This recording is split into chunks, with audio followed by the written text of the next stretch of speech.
Hello everyone, स्वागत है आपका मेरे चैनल गपशप टेल्स में। आज मैं आपके लिए लेके आई हूँ एक नई कहानी का नाम है जादुई पेड़ और नन्ही चिड़िया।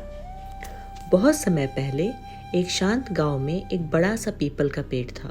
वह पेड़ साधारण नहीं था बल्कि जादुई था। गांव के लोग कहते थे कि जो भी इस पेड़ से सच्चे दिल से कुछ मांगता है उसे वो जरूर मिलता है। गांव के पास ही एक नन्ही चिड़िया रहती थी। उसका नाम था चिंकी। चिंकी बहुत ही खुशमिजाज थी, लेकिन उसे एक समस्या थी।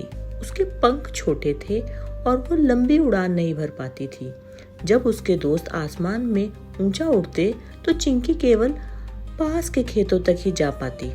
एक दिन चिंकी उदास होकर उस जादुई पेड़ के पास बैठ गई और बोली, हे पेड़ महाराज, काश मेरे भी बड़े बड़े पंख होते ताकि मैं अपने दोस्तों के साथ बादलों के ऊपर उड़ पाती। पेड़ मुस्कुराया और बोला, चिंकी, तुम्हारी इच्छा तो पूरी हो जाएगी, लेकिन याद रखना, सच्ची खुशी सिर्फ पाने में नहीं बल्कि बांटने में होती है।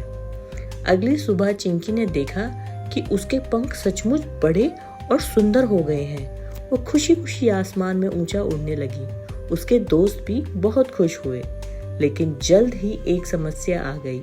बड़े बड़े पंख होने के कारण वह बहुत तेज उड़ जाती और छोटे दोस्त पीछे रह जाते। अब वह अकेली रह गई। एक दिन गांव में सूखा पड़ गया। तालाब सूख गए। बच्चों के पास पीने तक का पानी नहीं था। तभी चिंकी ने सोचा, मेरे बड़े बड़े पंख बेकार नहीं हैं, मैं इनसे सबकी मदद कर सकती हूँ।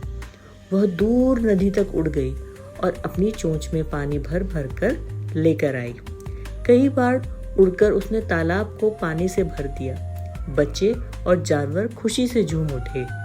पेड़ ने हंसते हुए कहा, देखा चिंकी, असली खुशी दूसरों के चेहरे पर मुस्कुरान लाने में है। अब चिंकी को समझ आ गया था कि जादू सिर्फ अपने लिए नहीं बल्कि सब के भले के लिए इस्तेमाल करना चाहिए। तो आज की स्टोरी यही समाप्त होती है। अगर आपको ये स्टोरी अच्छी लगे तो मेरे चैनल को लाइक, शेयर एंड सब्सक्राइब करें।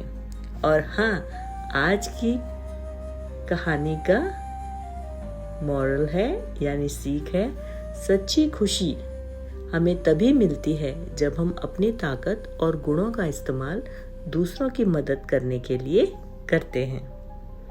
तो फिर बच्चों, मिलते हैं अगली बार एक नई और इंटरेस्टिंग स्टोरी के साथ।